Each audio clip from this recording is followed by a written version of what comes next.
Bonjour, nous allons présenter notre podcast. Nous sommes 5 élèves de seconde GMNF. Moi, Conrad. Moi, Tedji. Moi, c'est Nolan. Moi, c'est Ethan. Moi, je m'appelle Albert. Notre podcast va apporter sur le sujet de l'égalité des femmes et les hommes dans le sport. Nous avons choisi ce sujet car on aime le sport et on veut plus d'égalité. Nous allons interviewer une footballeuse professionnelle et un professeur d'EPS. Vous pouvez vous présenter? Alors moi du coup c'est Faustine Robert, je suis footballeuse au Montpellier Hérault. J'ai fait une douzaine d'années à Montpellier quand j'étais plus jeune. Je suis partie 10 ans à Guingamp et je suis revenue du coup depuis maintenant 2 ans à Montpellier en D1 féminine. D'accord, et pourquoi avez-vous choisi le football? Le football, c'est vrai que c'est un peu une histoire depuis toute petite. J'ai un papa qui était footballeur et un grand frère.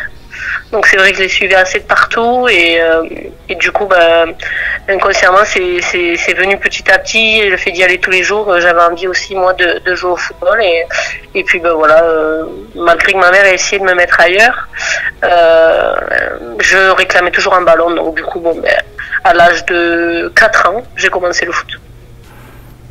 Avez-vous rencontré des difficultés dans votre carrière parce que vous êtes une femme?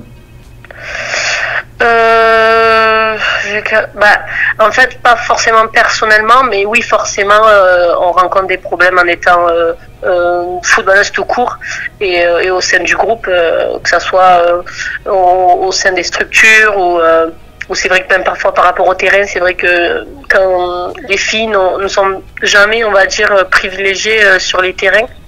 Mais un exemple, s'il y a 3 terrains pour 4 équipes le samedi à 10h, nous on sera les dernières servies. Beaucoup évolué là-dessus, par contre, il faut faire attention, en tout cas moi à Montpellier c'est totalement différent. Maintenant nous les filles, en tout cas l'équipe pro, on passe juste après l'équipe pro garçon. Donc on a quand même...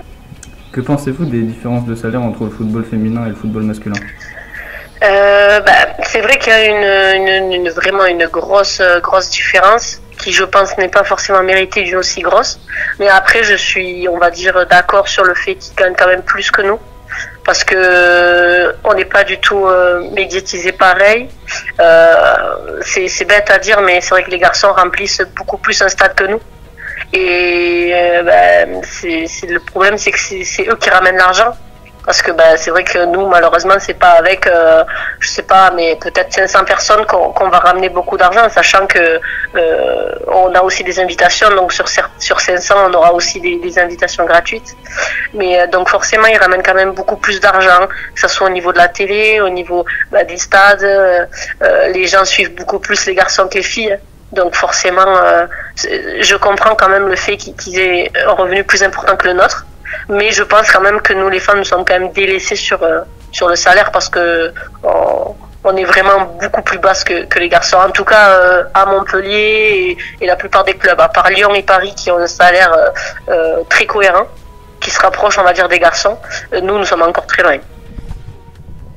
Nous allons maintenant écouter l'avis de notre professeur d'EPS, Monsieur Leblanc, par rapport aux inégalités de salaire entre les hommes et les femmes dans le sport. Que pensez-vous de la différence de salaire entre les hommes et les femmes dans le sport? Alors là on n'est plus dans le cadre de l'EPS, on est dans le cadre du sport et donc de la pratique, je suppose, professionnelle. Là c'est une éternelle question. Alors pourquoi il y a une différence de traitement, on va dire, salarial? Je pense qu'il y a plusieurs raisons à ça. C'est que les compétitions ne sont pas les mêmes, elles sont beaucoup plus longues chez les garçons. Alors là, je justifie pas, c'est un état de fait. Les épreuves sont beaucoup plus longues chez les garçons que chez les filles, d'une manière générale. Et donc les décideurs, je pense, ont fait des choses proportionnelles, comme par exemple au tennis. Dans les grandes compétitions de tennis, il y a un temps de jeu plus conséquent chez les garçons que chez les filles, mais ça n'empêche que ça reste une compétition entre un joueur et un autre joueur, ou une joueuse et une autre joueuse. Il ne devrait pas y avoir ce genre de marqueur. Donc à terme, de toute façon, on arrivera, je pense, à l'égalité. D'ailleurs, c'est en train de se passer.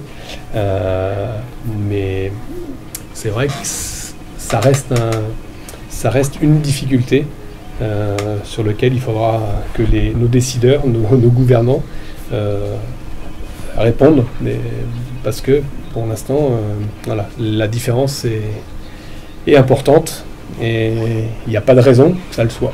À partir du moment où on s'engage dans une activité, quelle qu'elle soit, hein, il ne devrait pas avoir de différence de cet ordre-là en tous les cas. Et puis il y a d'autres, alors c'est un petit peu plus compliqué, mais il y a tout ce qui est lié à la pratique sportive et qui dépend pas